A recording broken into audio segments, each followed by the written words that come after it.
my son. Robert.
Patrick Jordan said he and collaborators Dave Mansueto and Pete Spinda initially expected a shorter run.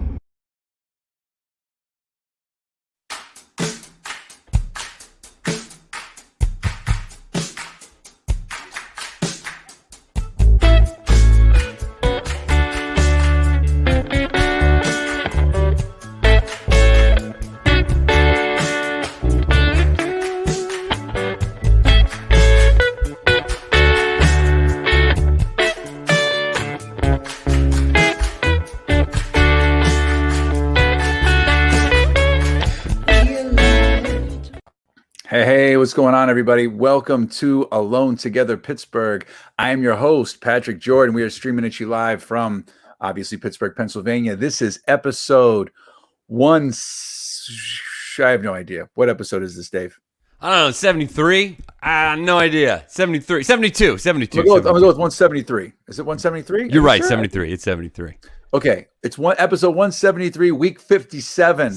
Yes. 157, 57, like Heinz, of the little streaming show that shouldn't have. Bang the side, anyway, the ketchup comes out. That's the trick. 57 is the lucky number. You got to chop the 57 with the bottle. You don't hit the bottom. You know what I mean? You don't shake the thing. You have to take that bottle and you kind of karate chop it right on the 57. That's how you get the flow. Get it right. Don't embarrass your family. Right. That's okay. Well, we'll get there in a second, Sharon. I'll find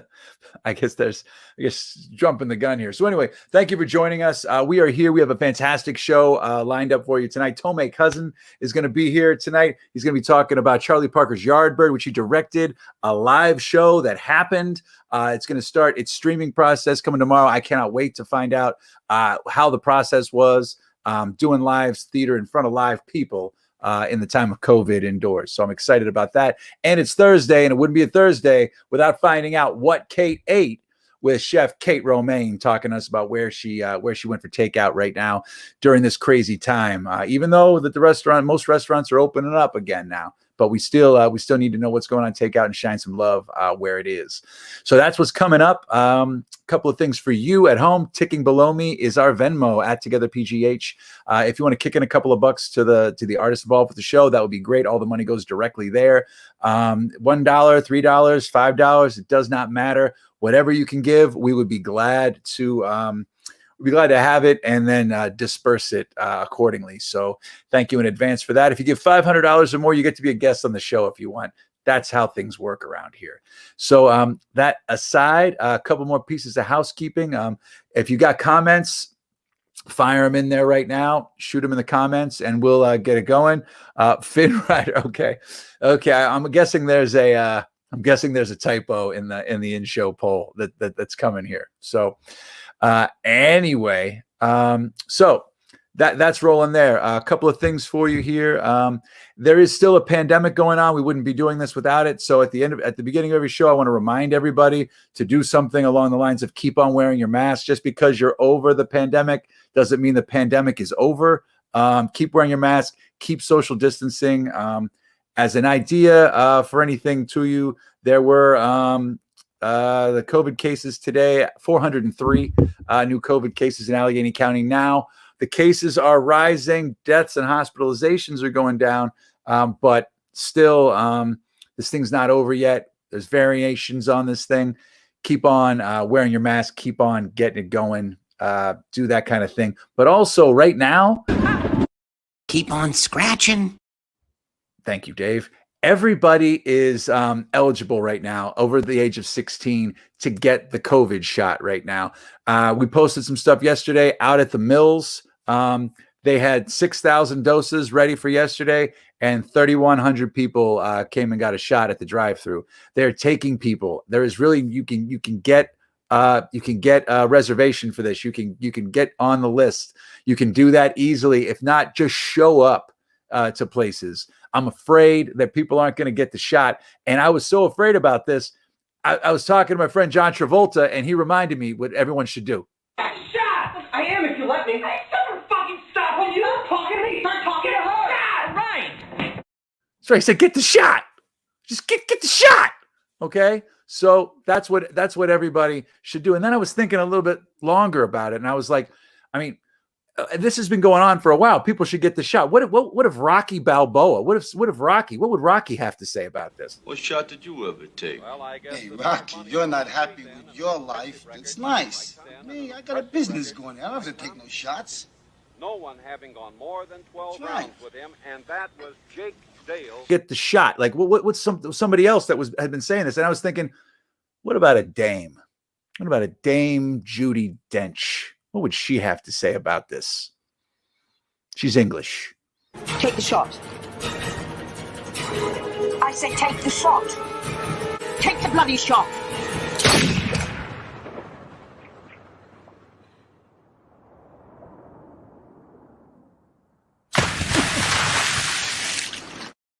That one went a little longer than I. Inject.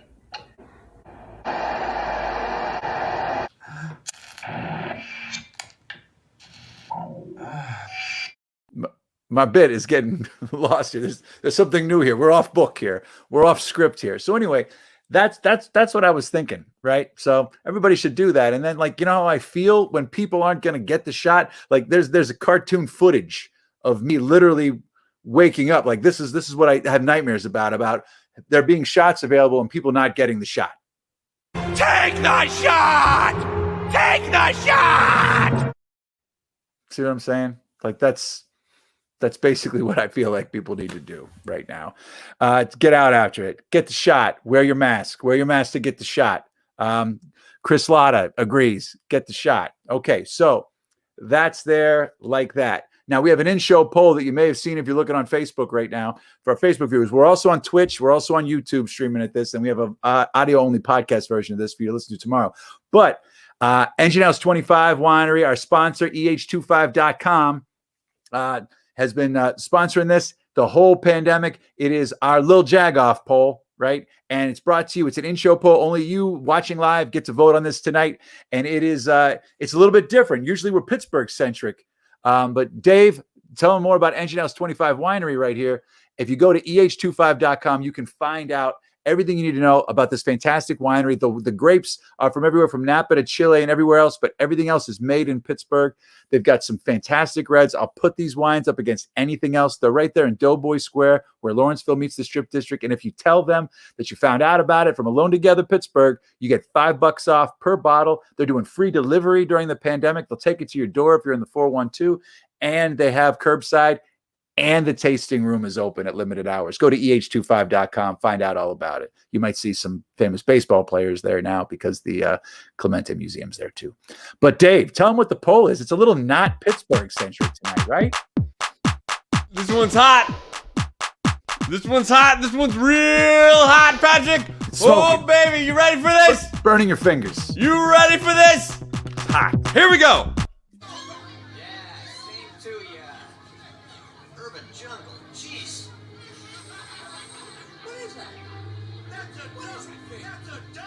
Oh. That's right, ladies and gentlemen. Tonight, we are doing, and we got on a major Howard the Duck tangent last night around 12 a.m. thanks to Pete Spinda. Cleveland Cinematic Heyday Pick your favorite movie from that town that shall not be named, except for tonight we'll give you permission. Cleveland Cinematic Heyday. Is it Howard the Duck, Major League, Light of Day, or American Splendor? I'm missing a P, whatever. Who cares? Pittsburgh, vote! Cleveland Cinematic Heyday. We will forgive you today if you indulge yourself in a little bit of Cleveland hot, steamy action. Because you know, the Cleveland Steamer is coming to get ya. I love you, Pittsburgh. Bye-bye. Oh, we can't hear you, Patrick. Where'd you go? How did I get muted? I will say this on all those movies, those Cleveland-centric films. There, I mean, Howard the Duck. We were talking about it last night. Major League made Cleveland look like a livable city. You know what I mean? It made it look somewhat amazing. Randy Newman's soundtrack and everything. Light of Day. I didn't realize that was shot in Cleveland. You know the story behind that song? Probably not. I don't remember what it is, but I know the director. They said a hot rock and rollers in Cleveland. That one. Yeah, that's pretty good. I'll tell you the story about it. It has to do with the Springsteen song, because Springsteen wrote the song "Light of Day," and I think he gave it to I might be hearing this wrong, but he gave it to the director and the guy who made that film, because he had a film called "Born in the USA," and they were supposed to do some kind of thing with that, and then Springsteen ended up doing something else with that song. Mask. The boss tells you to put on a mask. Anyway, that's what it is. What was the last song? What was the last movie there? American Splendor. Okay. All right, so the American Splendor there. Did you know American Splendor was supposed to be Chevy Chase? And it was weird because when Spacey, I think, won the Oscar for that, everyone was like, "Oh, that would have been so creepy if it was Chevy Chase." And then now, you see, time has a way of messing with you. It's also a flat circle. So yeah, Chris Lotta's pulling for Major League too. Anyway, let's get to the show. Let's get to the guests here. The reason that people are watching. Very excited about our first guest. He hasn't been here since the first month of our show, which was really the first month of the pandemic. He's recently directed Charlie Parker's Yardbird, happening at the Pittsburgh Opera. It played live over the weekend, and it is going to be starting its streaming version of this. They shot it, and it's going to be streamed. You can be able to watch it starting tomorrow. He's going to tell us about it. Here he is, the man, the myth, the legend, Tomé Cousin. What's up, my friend? Hey, my friend. Wow. Well, man, we're happy to have you. Welcome back. I can't believe it's taken a year. A year. Can you believe it? This is growth. All this is from the year. Did you grow out the back? Yeah, it's still growing. It's still okay. there. Okay, it's still there. It's coming, because you were saying you were going to do that. I can't believe I have not seen your face in a year, and that was on this thing. The last time you were here, you taught Alexi Morrissey a dance lesson. Yes. A quick combination. Yes. Which was just like, so that was the peak of your career, and it's been downhill ever since. But I'm glad you're still working since that, because it could have been, it's like winning 3 Oscars in a row. You know, I mean, what do you do after that? I know. How do you top that? All right. So, I mean, I want to get into what you've been doing. I want to get into like how you've been teaching, what you've been working on. But this Charlie Parker's Yardbird has me fascinated, because you guys did it live in front of people. Yeah. So tell us a little bit about this. Well, the Pittsburgh Opera has that one lovely space downtown on Liberty Avenue. I was married there. Yeah. Oh, really? Oh, yeah. You know the space well. Yeah, right. Intimately. It was sectioned off in a way that you could get people in, and it just happened to be that the opera itself is set in like inland birdland, like a club itself. So it was easy to put tables and chairs, as opposed to our regular proscenium seating. So it was pretty cool. So I think the maximum, maybe it's like 20 maybe. Oh, wow. So that's why it sold out so quickly, because you can't get that many people. No, it's going to be more than 20, but I'm not. Right. I don't think any more than 30 in there. I don't think you could with the social distancing parameters, because I mean, like if I could get 13 is what I broke down in my theater, with what they were. I mean, I would think 30 would have been pretty much just about what you could do with the seating banks down there. Yeah, and it's in its own banks, like you said, and 2 at a table. So it is kind of interesting to sit. But I will say that, on the opening night performance, I was in the house, sitting, and it was a different feeling. You could just tell that, the performers are just used to, reaction, and people can't really speak through the mask, when they want to applaud, and the applause was very minimal. So it seems like, well, do they like it? You know what I mean? Well, yeah, because I was curious that like, I mean, nobody's performed in front of a live audience in a year, right? I mean, or more. So I would just think that just being in a room with 10 people would have some form of electricity that you wouldn't have from like Zoom. Yeah, it's welcome, but it's just very different. It was just a very different. I had never experienced that, and I one of the performances, of rehearsals, I was on stage myself, just looking out at it, and I went, this is such a weird feeling of being in the theater with no one there in the house, but just seeing the chairs, and the tables. So did the performance feel like a dress rehearsal or something? Like you have an invited dress with like 10 people in the house kind of a thing? Or was it just? In a way, yeah, I guess it would feel like that. But it was the opening night, was charged. There was an energy there, but it just was different. It was very different. I had never kind of experienced that before. So we see these pictures here as well. There's masks. Everybody, the cast is actually wearing masks. Yeah. So I guessing the audience were too, because it'd be kind of weird if they weren't. Right. So how did that go? Because I know it's an opera, and I know, you got to move in and everything, but they're instruments, right? So the actors are having instruments. How's that working with the masks? Yeah, well, in the opera itself, there's the orchestra, which was behind the performances, but none of the performers actually play the instruments. But it's a suspension of disbelief. But I was just saying, like, exactly. But there are times where they are pretty close to the faces, and you hear them clearly. These are pretty powerful singers. So they're really coming through and projecting through the mask. But it was something that I just didn't expect. The clarity of it. Yeah, because I can imagine, because like you think opera clarity is the thing. I mean, the masks that they're wearing, I mean, I'm assuming that they're put into the costume like world, like everybody didn't, just wearing their mask they brought home. Were there anything specific about these masks that they were wearing that would help with the singing? Because I've seen people advertise that. Yeah, yes. Underneath the cloth itself, they were calling them cages. Okay. But there was something that was actually holding them in place, so they didn't have to constantly keep adjusting them, and their mouths could come through them. It was a very interesting, almost like a skeleton frame, that held the mask in place and allowed for the mouth to move. That's great. So, I mean, that's the performance end of this. How was the audience reaction? I mean, the curtain call. The show's about 90 minutes, right? Yes, right. Yeah, they took to it very well. I mean, I could tell. I mean, it was a warm feeling toward the work. They were very excited about it. I think it was a very different, risky work for the opera company to do, because it is an opera, but it does have a heavy jazz tone to it, which is very contemporary.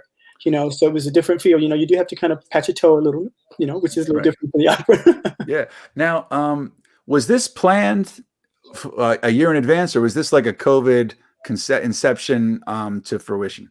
I think the original idea was it was to be performed at another space at the August Wilson, and then COVID took over, and so it had to shift locales, and so then it became, can we still do this? And so I think the entire season shifted, and this is the only one that remained. How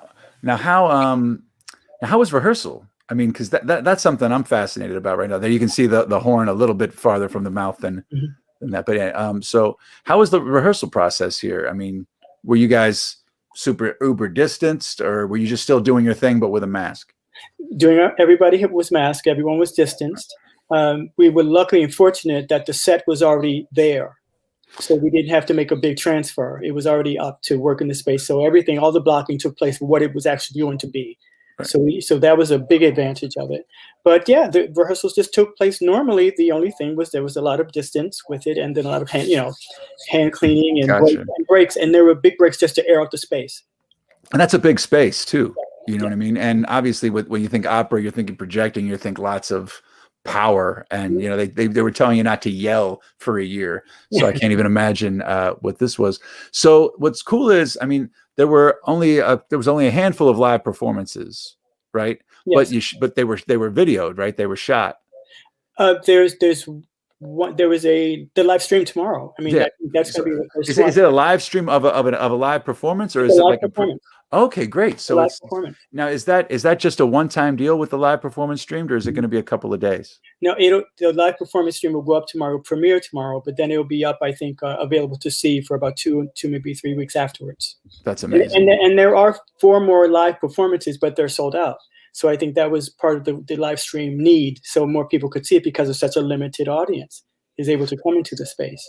Got a question from the audience here via text. Were the performers required and the staff to limit their social engagements while they were in rehearsal and performance? Is there like a deal that everybody kind of is somewhat podding, or? No, there were daily. Every time you came into the building, you were checked. You had to have your temperature checked, and there were COVID tests and everything. But everyone was in the process of being vaccinated, or had their already shots. No, but there wasn't any limitations on no. So that's amazing. All right, so people can get on that right now. Go to the Opera website, and you can figure out how to get on the live stream of the show tomorrow, and then it'll be running for a little while. But Tomé, other than that, what else do you have? Anything else coming up? Yes, I'm going to be directing for another theater here, Quantum Theater, a musical called The Current War, which is about the creation of electricity and the battle between Edison and Westinghouse. So it's an interesting project. And that's going to be in Westinghouse Park, yeah. Which is where electricity was harnessed, man. Yes. Yeah. I'm excited about this show because it's literally a block from my house. Yeah. So I mean, I'll be able to not only while we come see the show, I can just sit in my front yard and hear it. The electricity, right? Yeah, you know what I mean. I'll be fired up about that. So that's great. So I mean, when we talked to you last, it was the kind of early days, and you were talking about just how you're an educator and you teach. And the teaching the classes was kind of up in the air, but you guys were still kind of doing it via like online Zoom or like spread out in classes. Have there been what's going on now with it? The same. We just improved the formula. Right. We've gotten better at it. Because we knew what to expect, but still we're doing social distancing classes. There's some cameras all over the studios to help students see from overseas. But it's kind of worked out. We've gotten used to it. We corrected what we did not know. So it's worked out. That's amazing. All right, that's great, man. So we got to work together on something, Tomé. Yeah. Something's got to happen. All right, so I'll work with anybody because I love it. Well, if you're going to work with me, you'll work with anybody. But okay, so we got an in-show poll tonight with films that were made in Cleveland tonight for some reason, and I apparently had a gaffe. I was thinking American Beauty instead of American Splendor.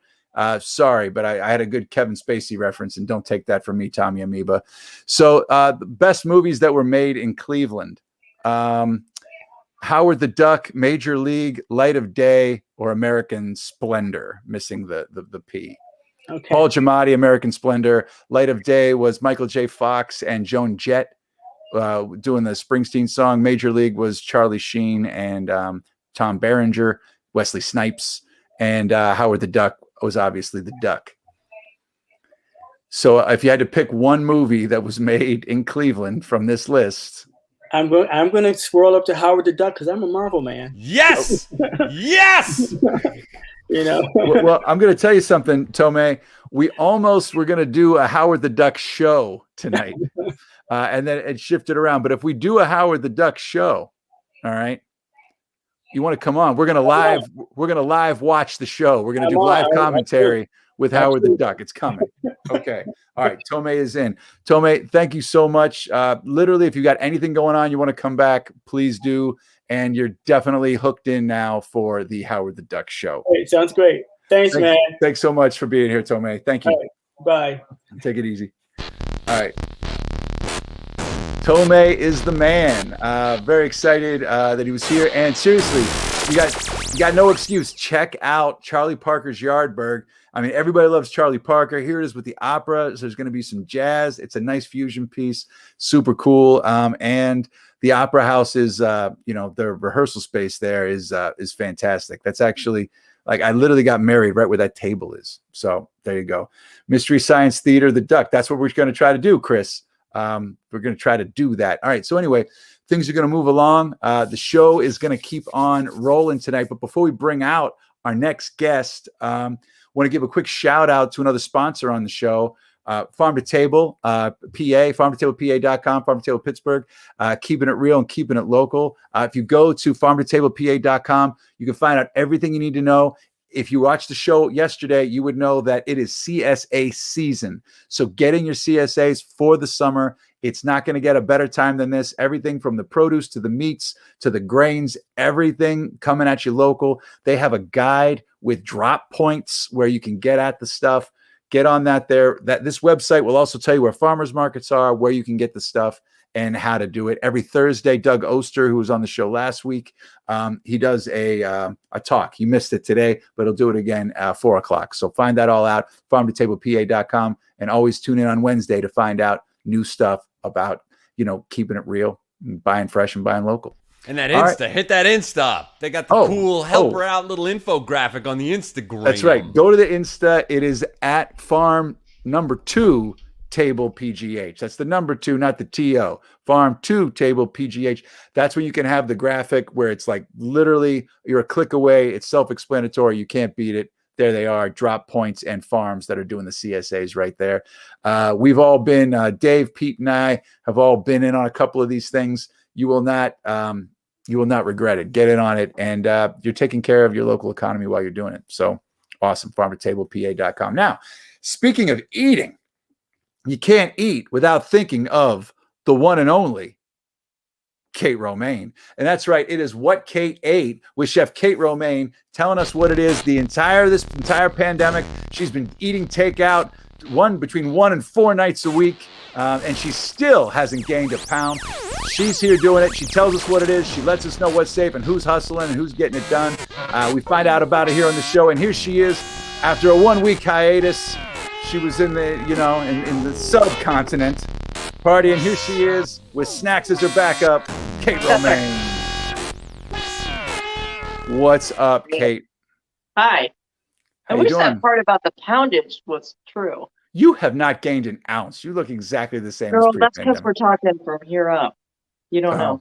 Okay. Remember there was that whole stint of just Halloween candy for 9 months? Oh, that's right. But I thought that was like a year later. The Halloween candy from 12 months later. Snacks is moving. Everybody, Snacks is moving. We have a Snacks. We have movement on Snacks. What's up, bro? Snacks and I just spent a week together basically in the car. Okay. I'm sure that was a big change for him because all he does is run constantly, day and night. He's just a running dog. He's never chilling, never lays down. But anyway, that's great. So Kate Romane, how are things at the Black Radish Kitchen before we get into the I think good. I was up seeing my sister for a week. Seamless. Those guys just rocked it. I have the best staff in the whole fucking world. So I'm really lucky to work with everybody at Black Radish. They've been just turning along. We just are putting out, belly baskets every week. We're going to probably do a little bit more with that now that the farms are back involved. What's the cutoff on the belly baskets? When's the cutoff date? Like if you want to get a belly basket. So Tuesday night is your cutoff to get your belly basket for what? Thursday, Friday? When do you get the belly basket? For Wednesday. For Wednesday. Wednesday delivery. Okay, yeah, and it's delivered. And we deliver right to your door. And we bring in Casey Renee, who makes the most amazing pastries in the city. We work with a number of farms. We're going to bring on some additional farms this year, but Tiny Seeds involved, Churchy Farm, and we are working with Erin. We're going to plan to work with her. We just got one of her CSAs from Farm to Table that she recommended from Emerald Valley. Oh, so good. Some duck eggs. And I got duck eggs from Emerald Valley. What the hell? Duck eggs. Who knew? I know. They're big. They're big and they take a while to break, but apparently I've just been pan frying them. But apparently for like baking, they're awesome. And like, you could drink them raw, Patrick, like Rocky. You just put it in a glass and you drink it down. It's really good for you. A lot of protein for you, Patrick. Rocky would want you to get vaccinated, Dave. I'm just saying. I'm not so sure about that, Patrick. Hey, by the way, your it was a falsehood. Thank God. Sylvester, thank God. So Dave called me the other day, and he was like, Sarah wants to know how you're doing with this Sylvester Stallone joining Mar-a-Lago. And I'm like, you know what? I'm okay. Whatever. He's, that's his thing. He wants to be in a club there. That's whatever. And then apparently it caused like this dust up, and he had to come out and be like, I have nothing against anybody. I have nothing against, but it's a lie. Like I don't belong to that club. Like I'm not a member. I'm not a member. Like, I got a conk on the head, and I woke up, and I was like, where am I? And then all these people had pictures of me. They had pictures of me like in a pool, but it wasn't like I didn't know how I got in that pool. But anyway, like, so Stallone did not join. He has said there's no problem with it, but he's just saying like it didn't happen. So he is not a member of that said club. So anyway, yeah, tell me about it. Thank God. Like, gotta be careful. Gotta be careful.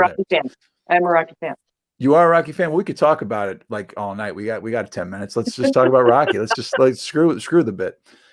So, all right, before we can talk more about Rocky and Howard the Duck and Cleveland movies, but before we do that, it's what K8. Right. Did you get? Right. I know you were out of commission. Was there time for takeout? We didn't do any. Did I do any takeout? I was up in New Hampshire. I did. My brother-in-law turned me on to this really good beer. I don't know if you can see it. It's got an owl with a bunch of hops. It's like a hop owl. Santilli. It's a Night Shift Brewing. It's really good. Okay. It's light enough for me to drink it because I'm like a lightweight when it comes to beer, although I can drink the brown all day long. So it's brown, break it down. Brown, break it down. So the only place I went to this week in the Pittsburgh area was like maybe an hour ago. I ate, yes, that place. Delicious, really good stuff. There's so many good breweries up in New Hampshire. I mean, all that. I'm not a beer person, obviously, but I'm really into the New England hazy thing, just like everybody else. So oh yeah, people are into that. I indulged when I was up there. I like the beer flavored beer. I was talking to Pete the other day, and he was drinking a Penn Pilsner, and he was like, "It's really good." And I'm like, he's been drinking all these crazy Pete. The Penn Pilsner day when you were drinking the Penn Pilsner, that was one of the best looking. I haven't wanted a beer that bad as I was watching you drink that beer for some reason. It was so good. Yeah, I like the Penn Pilsner. You just forget about it, right? Beer. You just forget about Penn Pilsner. It's just a solid, good quality Pilsner. No, not to dismiss your New England hazies that you like, Kate, but but it's just a good beer. It's like a good afternoon dad beer, Yeah. And you can drink more than one. I mean, my problem with the hazies or the big IPAs is I can't drink more than one. Right. You know what I mean? It's like a weight on your gut. Speaking of a weight on your gut, we got a shout out from Aaron Hart. I got Kate's belly basket last week, and it was amazing. I shared with my sisters, and they were blown away too. Just saying, belly basket coming at you, folks. Right? Yeah, coming in hot. That's awesome. So the belly basket's basically like a CSA, but we just make all the food for it. You don't have to do any of the cooking. Gotcha. We support all the farms and small bakeries and put it all together for you. Awesome. So real quick, let's talk about that. Let's talk about where you went. Let's talk about the takeout from, which is probably still warm. Not anymore. I mean, I ate it all. I just ate it in bed. I've been a sloth today. I drove 12 hours back last night, and have been kind of just trying to put my shit back together today. So I crushed some Indian food from All India in my bed. There it is. Is that your legs underneath it? Like you're tucked into the bed? It looks like it, but it's not. I mean, I was like trying to do the Adam Miller shot here. And, I'm sure he'd be so proud. Mm-hmm. It looks like one of his shots. I mean, gee whiz. Totally. Okay. But yeah, I totally, honestly, I Grubhubbed it. I was just a total piece of garbage today. You got, first of all, the last year and a half, everyone's got as much of any excuse that you don't have to explain yourself for why you do what you did. Yeah. You know what I mean? Grubhub, it's not a bad thing. It's just, it's a means. No, I mean, it's a service that's like, during the pandemic, like a lot of people couldn't, it was like this place where you couldn't get to your customers. They couldn't, not as many could come in the door, or nobody could come in the door, and like takeout was an option. But, people were just, everyone was kind of trying to navigate that. Well, Grubhub, I'm not a huge fan for how much they take from it, but tip on that stuff. Those drivers are also people that were in the service industry. Like, people are trying to make up some income working for Grubhub right now. So we got to I'm sorry. Snacks is just stealing focus right now. What is that boy doing? So this is our battle every day. He takes the pillows up the couch. Oh, if he falls. I wish I had a zoom button. Yeah. Oh my God. He found the perfect. Oh my God. It's perfect. That was totally worth the effort. He found it looks like the most comfortable little snuggled spot. He cleared out that one pillow. Yeah. Got his butt in the corner. That is amazing. He's my dude. He has been like the best dog in the world. Okay. Aaron Hart just had a question. What if we created a network of delivery drivers in Pittsburgh to keep delivery dollars here? I was thinking that, I was like, we have 2 vans. Like, this would be, why can't we do that? But I mean, I don't know. I mean, I know how to chop onions, Aaron. You guys know how to put this, like, everything else together. Well, work on it. Chris Lotta wants to zoom in on snacks. We've got something close to it here, Chris, yes. for you. We can do it. I mean, that if you look at like the silver linings and stuff that comes out of the pandemic, if Pittsburgh had its own, locally hubbed thing, maybe I think if we could get somebody. I mean, the thing is, like, it's creating that the app, right? So we need something that you could replicate in each city, but if we could make it hyper local, we could call it Pete Delivers, because he's got the van for it. It'd be Pete. Call him up, get Pete at your house. That's what we just call it. Get Pete. Instead of Pete Hub. Grub Pete. Grub Pete Eats. Pete Eats. Grub. Anyway, this is not. You don't need to see our brainstorming session. Look at this. He's ready. He's ready for it. I see the commercial right now. And Pete Eats. You make it sound like a beeping, like they're outside. You got to come out to the car to get it. Pete Eats. Pete Eats. Yeah. Pete Eats. I love it.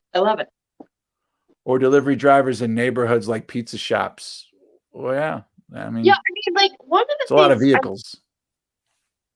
Go on. Yeah, I mean, one of the things I feel like, it was really helpful that we were already doing delivery service in the winter months with Black Radish. We had already figured out, like, Sarah got Road Warrior and all of our app like together of like how we're going to do our delivery routes, and she does that every week with every delivery we do. But which helped us be able to get the food to the people. Like, people, they wanted to support us, and this just made it easier. But if we could get, like, you used to be able to call up a pizza shop and they take down your address and they drive to your house and just deliver your food and then drive back, and you just had people on staff. And I was surprised that no one kind of picked that up. There was a couple of people that did start, like, were doing their own delivery. But the pizza is more of not an easy thing. It's more of I mean, I was a pizza delivery driver. And it's like, literally it's just turning and burning. You know what I mean? You've got I'm not talking about like the fancy places. I was at like what is probably now Vicelli and was Pizza Outlet is when I delivered the pizzas there. And it was like an assembly line. I don't even want to tell you what the sauce was made of, but like, it was like the most concentrated, ridiculous thing anyway. It was, they used the thing of like a can of tomato paste or like their sauce, and they would put it in a Tupperware bin, add water, and that was the sauce.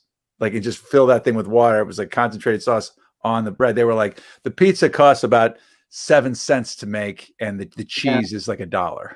Like, I was like, oh wow, all right, okay. So it wasn't like the best thing, but pizza, like services, it's like, boom, you take 4 or 5 pizzas, you go to this neighborhood, you bounce around, you come back, and you have two drivers going.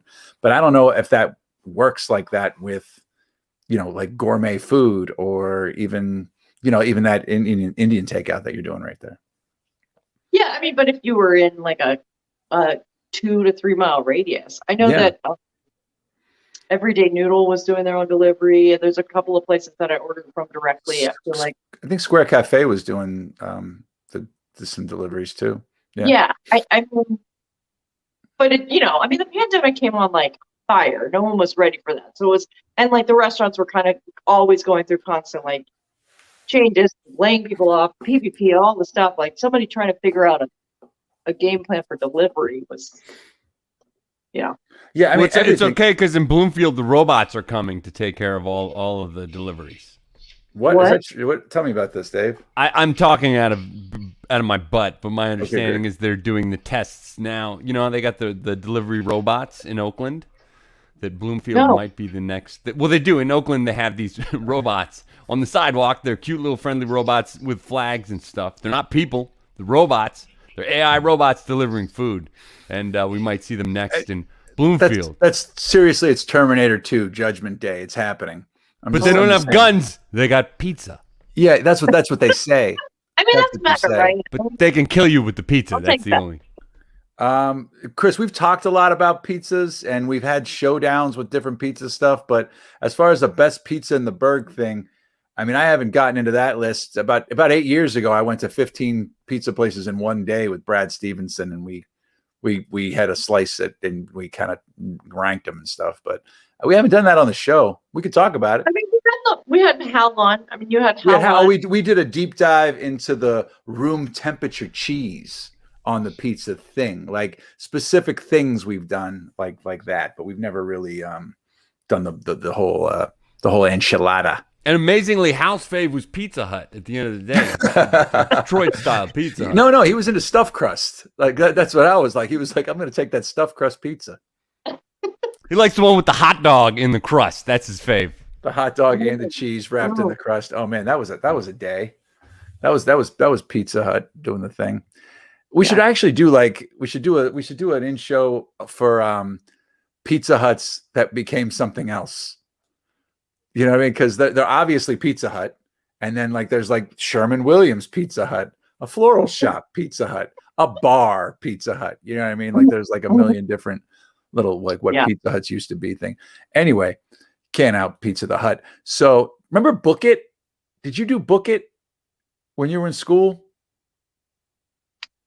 Or was that just a Western Pennsylvania Pizza Hut thing? You would read 6 books and prove that you read the books, you would get a star at school. And then when you got 6 stars on your button, you take it to Pizza Hut and they give you a personal pan pizza for free. Yeah, but I never did it. Nobody ever did it. But it was but you had the buttons. I got all these buttons with 1 star. I got 5 buttons with 1 star. I never got the free pizza, but you would always strive for it. Patrick, there was a moment I was a great student, and then all of a sudden I was a stoner, and I was not. Okay, all right, that's fine. I thought we were gonna catch some electricity with Book It, but I guess not. But that's when your culinary taste buds were awakened by the cannabis. Exactly. I was more interested in salty, sweet, crunchy, the combination. Okay, in my face. I dig that. Now let's speaking of in my face, a shift to Allegheny Eats. Allegheny Eats. Yes. So, I mean, we're in this really strange moment. Obviously, restaurants, everyone is hiring. Restaurants are gearing up to open up more and more and more. Hopefully, outdoor dining is going to expand again. And, we're at 75%, I think. So the restaurants are at 75%. I think they still have to have the distancing, but I doubt that anyone's doing it. Yeah. No one's checking up on that. But I mean, oh shit! How was the Indian cuisine? We didn't even talk about the Indian food. We just went into Grubhub. Honestly, it was delicious. I mean, it was fantastic. All India's super solid. If you haven't been there, they're right on. I think it's Craig Street. Anyway, it's there on the left, past that bar that used to have the Grateful Dead night all the time. Thirsties. Yes. Yeah. Thirsties on Craig Street? No, over. Wait, Thirsties was on Craig. I lived on Craig. I could wait. I got the definitive from Dr. Google. It's North Craig. It's North Craig. Yeah. Craig. Thirsties was on North Craig. I could drink there without a ID. I could they would serve me at 19 without an ID, and it was a block from my old apartment on Craig Street, and it was a Grateful Dead bar, and they had those giant things of Yingling, like they had like those huge. Yeah, all right, go on with it. Tell me more. Anyway, the Indian restaurant that we're talking about is just like it's literally behind it. I know where that is. Yeah, if you go there to pick up food, they have this little parking lot you can pull in and pick up. I have picked up from there. It's totally great. And I used to go there. They have it's fantastic food. It's easy. It's delicious. It's always good. So I just hadn't ordered from them. That's great. So. That's fantastic. That's fantastic. All right, now let's parlay back to now. Now I'm in thirsties in my mind. Tell me about look at that. There it is. Tell me about Allegheny Eats real quick. So you said that there were people, everybody's hustling to staff and blah blah blah blah blah. So what's going down? So I mean, like we're kind of focused on the pandemic being over, but it's not over yet. I mean, this program is still helping these restaurants. Like ordering through Allegheny Eats is still benefiting the restaurants in multiple ways and benefiting the workers who are still out of work. Even though, like, yes, there are a lot of job opportunities opening up, it's still not back to capacity. People are still not making as much money as they were. They still have, and also like people are taking on debt. So like participating in Allegheny Eats is still imperative for the food industry. We are still offering a service that's helping these restaurants kind of like get to the next space that we need to get to. Like when everybody's vaccinated, we can go back to restaurants normally. But at least until through the summer, I think until everyone is vaccinated or a majority of us like get the vaccines, this is still a really good program to participate in. So get involved with Allegheny Eats. The money that you spend on the food is amazing, by the way, and there's a great variety of restaurants doing great stuff. So you're supporting the restaurants there, but also the money that you give, the proceeds of that go directly to meals for restaurant workers who have just accrued a ton of debt or are still out of work right now. So still in limbo. I mean, I think that's the biggest thing. It's like people are in limbo. Up until recently, everyone was kind of like unsure of where they fell in the vaccination situation, and being a server or being in that environment, it's high risk. So now everybody's like, let's go, let's like get the vaccine, let's get back to work. But we just added Scratch and Square Cafe. Square has a cool pancake kit, I think, going on that looks fantastic. And Scratch, they're making all kinds of really good food up there, so you can't go wrong. Not to mention Bebe's Vandal's been like killing it on that. And Casa Brazil, obviously, she makes delicious food. So everybody participating in the program. Oh, and Black Radish is on there too. But everybody participating in the program, really good food. It's good stuff. Yeah, it's amazing. So fantastic. Like, I mean, I've gotten on it. It's so good. So, I mean, hopefully that carries over. Now, let me shift gears for you, Kate. So these Cleveland movies that we're doing here on the show, here on our in-show poll here, we're branching out of Pittsburgh. I think yesterday was Pittsburgh Films for the Cary Drive-In, right? But tonight we just switched to that because we were talking about Howard the Duck last night at length, and we wanted to figure out a way to get it on the poll. And Pete came up with Cleveland-made movies. I like it. So tell me which movie of these four do you think are the best? American Slender. That sounds like the porn version. Light of Day, Major League, or Howard the Duck? I mean, I would vote for Major League. I don't know if I ever told you, I played boys baseball as a girl. You did tell me this. Yeah. This is awesome. I love this.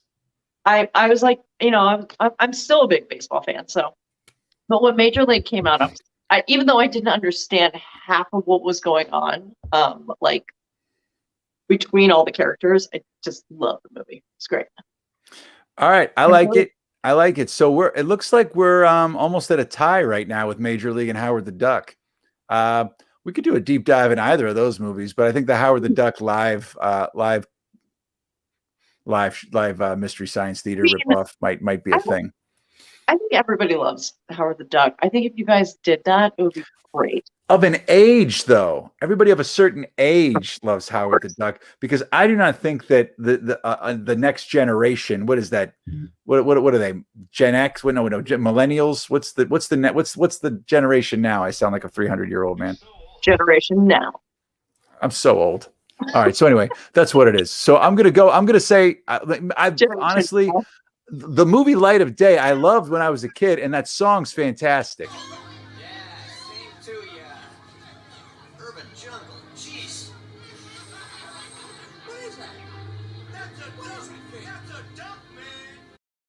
That's a duck. That's a duck. Supposedly he has a cameo. It's like as if Howard the Duck is an actual person, but supposedly he has a cameo in the end of like Guardians. Guardians of the Galaxy. Guardians of the Galaxy. He does. He has lines. He's a comic book staple. It's just that George Lucas suppressed this movie. Wouldn't let it's his hard to believe magic that out. George Lucas made that movie. It's so bad.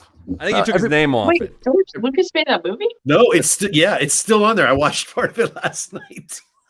So we're gonna do it. I don't know if it's this week coming up or the following week, or we might do an add-on Monday show just to talk about Howard the Duck. But this show is we're really evolving as a streaming program for you at home. We're going for the heightened, the highlighted things like that. Dave, I just sent you a quick link. Can we shout it out real quick? Let me see. Never mind. We can do it tomorrow. Save it for tomorrow.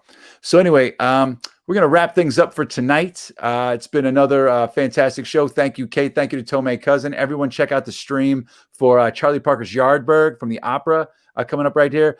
Spotlight Costumes. Yeah, that has a thing coming up here. We'll talk about that tomorrow. They've got a GoFundMe going on right there. Everyone's been affected by this pandemic, so we'll be talking about that soon. We got lots of there you go right there. There's the GoFundMe right there. If you can click on the link, we'll put it in the comments there. What's Spotlight Costumes? Spotlight Costumes is a costume place. It's on the West End. They used to be on the South Side.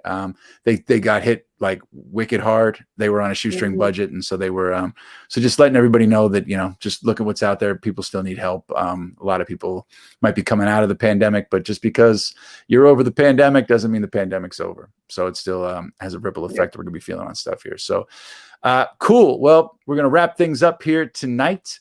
Tomorrow, tune in. Natalie Besavenga is going to be here with some Ask Natalie advice and 5 minutes with. She's talked to a couple people that are, I believe, running for judge. And we're going to have Dave Bracey, who is still in his dry month of April. So who knows what's going to happen here when there's no beer flowing through Day. It could be other things, but that'll be there. So on behalf of Dave, Pete, Kate, myself, we will see you all tomorrow. Thank you very much. Be safe. Wear your masks and get the shot. John Travolta. Get the shot. Shot! I am if you let me. I never fucking stop when you start talking to me. Start talking to her. Yeah, right. But he needs to just get the shot. Just go out and get the Felt shot. pen. It felt like if I was a cartoon with a mustache, what would I tell you? Go. Hey, where's the pizza? Hey, we're out of here. We'll see you guys tomorrow, Friday night, 8:00. The show will be like super smooth. Night, everybody. Thank you. Be safe.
in jail.